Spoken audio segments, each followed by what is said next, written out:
नमस्कार दोस्तों, high study channel पर आप लोगों का बहुत बहुत स्वागत है। तो जैसा कि आप लोग जानते हैं कि जो एनटीपीसी के फॉर्म है वो आप लोगों ने भरे ही होंगे और इसकी जो एग्ज़ाम डेट है वो अभी डिक्लेयर नहीं की गई है ऑफिशियली, लेकिन जो एक्सपेक्टेड एग्ज़ाम डेट है आप लोगों की वो अप्रैल 2025 में ग्रेजुएशन का एग्ज़ाम हो जाएगा। और मई या जून में आप लोगों का जो 12th बेस पोस्ट आई थी सीसीटीसी हो गया, आप लोगों का ट्रेन क्लर्क हो गया, उनका एग्ज़ाम हो जाएगा।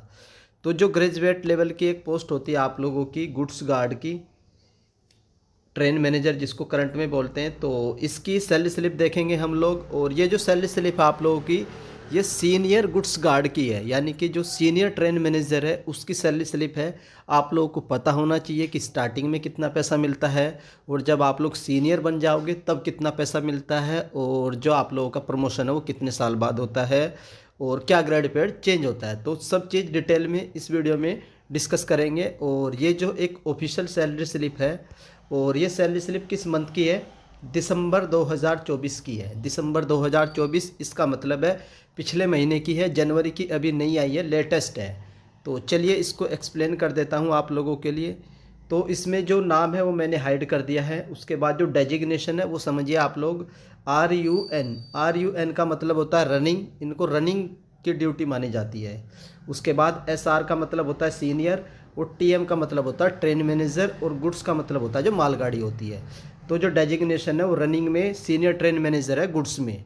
उसके बाद डिपार्टमेंट किस विभाग की ये जॉब है, तो ऑपरेटिंग डिपार्टमेंट आएगा, और रेलवे तो आप लोग जानते ही हैं। उसके बाद इसमें एक दो चीज़ और एक्सप्लेन कर देता हूँ। जो जो आप लोगों की डेट ऑफ ज्वाइनिंग है, इसकी जो डेट ऑफ ज्वाइनिंग थी वो थी 17 अप्रैल 2018, और अब क्या चल रहा है आप लोगों का 2025 चल रहा है। तो कितने साल हो चुके हैं? लगभग लगभग 7 साल होने वाले। तो 7 साल के बाद कितनी सैलरी मिलती है ट्रेन मैनेजर को, वो अब आप लोगों के सामने मैं एक्सप्लेन करूँगा। बाकी ये सारी डिटेल तो हाइड कर रखी है, तो इनकी कोई भी जानकारी आप लोगों के काम की नहीं है। तो अब देख लेते हैं इसमें जो टोटल ड्यूटी डेज है, कार्य दिवस है, टोटल 31 दिन है, दिसंबर 31 दिन का होता है। और जो ग्रोस पे निकल कर आया है ये आया है आप लोगों का 1,11,310 रुपीज़। और हाई स्टडी तो आप लोग जानते ही है, अपने चैनल का नाम है। तो ये ग्रोस पे है, और इस ग्रोस पे में से जो कटौती हुई है वो 39,000 की हुई है। आपकी इतनी कटौती नहीं होगी। और जो नेट पे निकल कर आया है ये आया है आप लोगों का 71,000। तो किस तरीके से ग्रोस पे बना है वो मैं आपको एक्सप्लेन कर देता हूँ।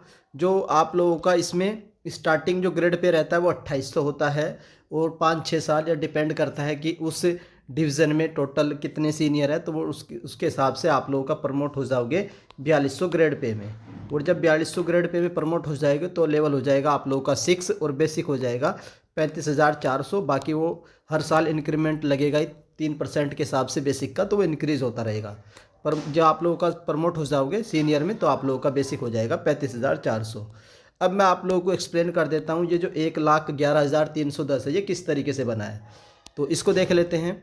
सबसे पहले आप लोगों का एक बेसिक पे है, मूल वेतन है, ये कितना है? ये है 39,900। ये 39,900 है। इसकी जो शुरुआत हुई थी ये हुई थी, ये आप लोगों का जो 28,200 होता है, जो बेसिक होता है 29,200 से शुरुआत होती है।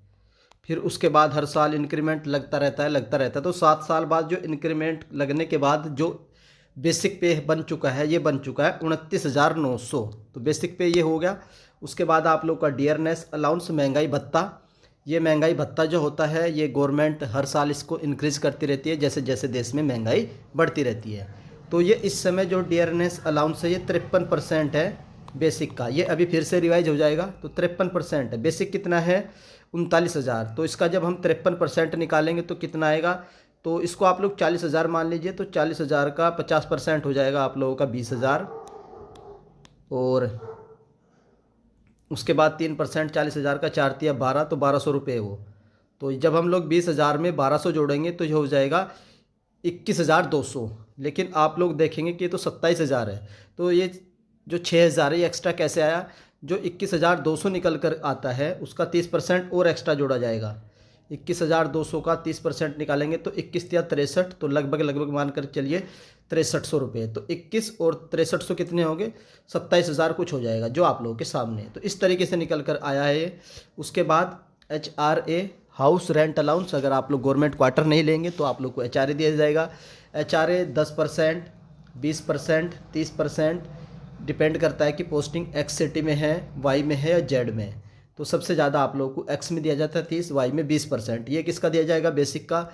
बेसिक कितना, 40,000। तो 40,000 का जब हम 20% निकालेंगे तो 8,000 आएगा।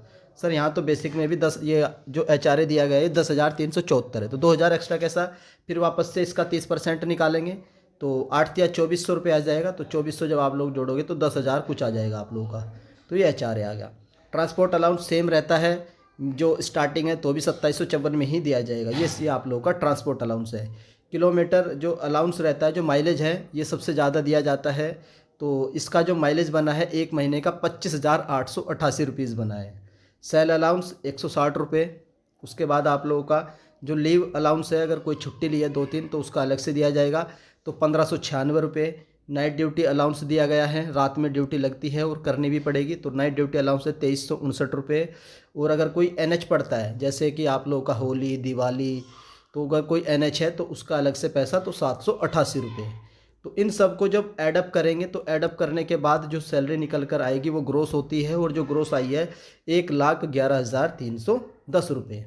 अब इस ग्रोस में से कुछ कटौती होगी, क्या क्या कटौती होगी वो देख लेते हैं।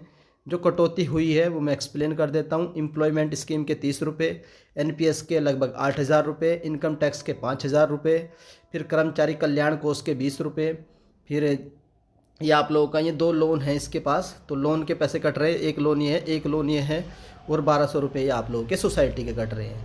तो कुल मिलाकर के जो टोटल कटौती हुई है 39,000 की हुई है। आप लोगों की इतनी कटौती नहीं होगी अगर आप लोग लोन वगैरह नहीं लोगे, तो ये 10 और 10 ये 25,000 आप लोग के माइनस हो जाएंगे। तो 8 और 5 13,000 की कटौती होगी अगर कोई लोन वगैरह नहीं है। तो जो कटौती करने के बाद जो नेट इन हैंड जो आती है नेट, वो आती है 71,575 रुपये। तो ये तब आती है अगर आप लोगों के पास लोन वगैरह है, कोई लोन उठा रखा आप लोगों ने सोसाइटी से। अगर लोन नहीं है तो इन हैंड आप लोगों की सीनियर बनने के बाद जो इन हैंड आएगी, ये आएगी लगभग 95 से लेकर के 1 लाख के अप्रोक्सीमेट। कितनी, 1 लाख के अप्रोक्सीमेट आएगी। जब अगर आप लोगों के पास कोई लोन नहीं है तो आप लोगों का जो कटौती होगी वो टैक्स की होगी और NPS की होगी, इसके बाद कोई भी कटौती नहीं होगी। ग्रोस आप लोगों की अप्रोक्सीमेटली इतनी ही बनेगी। बाकी ये डिपेंड भी करता रहता है, ये वेरी करती रहती है। वेरी क्यों करेगी, ये भी सेम है, ये भी सेम है, ये भी सेम है। तो वेरी सिर्फ किलोमीटर अलाउंस की वजह से वेरी करती है। कई बार माइलेज ज़्यादा बन जाता है, कई बार कम बनता है। ज़्यादा बनेगा तो ज़्यादा सैलरी, कम बनेगा तो कम सैलरी। तो ये आप लोगों की सैलरी स्लिप थी सीनियर ट्रेन मैनेजर की, गुड्स वाले की, और दिसंबर 2024 की। तो आई होप आप लोगों को इससे मोटिवेशन मिला होगा कि इतना पैसा कमाने के लिए आप लोग को मेहनत करनी चाहिए। रेलवे में जॉब तभी मिलेगी अगर आप लोग मेहनत करेंगे। एग्ज़ाम आप लोगों के सामने है, तो मे भी हो सकता है 2-3 महीने का समय है अभी आप लोगों के पास। तो आप लोग अपनी तैयारी में जुट जाइए, मेहनत करते रहिए, और जो स्ट्रेटजी है वो आप लोग को मिल जाएगी हाई स्टडी पर कि मैथ कैसे पढ़ना, रीजनिंग, JK एग्ज़ाम पैटर्न मैंने बता रखा है, सिलेबस आपको पता ही है, सारी इन्फॉर्मेशन आप लोगों के पास अवेलेबल है। फिर भी आप लोगों का अगर कोई डाउट है तो आप लोग कमेंट करके पूछ सकते हैं। तो आई होप आप लोग को ये वीडियो पसंद आई होगी, और अगर वीडियो पसंद आती है तो वीडियो को लाइक कर दीजिएगा। चैनल पर फर्स्ट टाइम विजिट कर रहे हो तो चैनल को सब्सक्राइब कर लो, बेल आइकन को ऑन कर लीजिए। तो वीडियो देखने के लिए धन्यवाद, थैंक यू।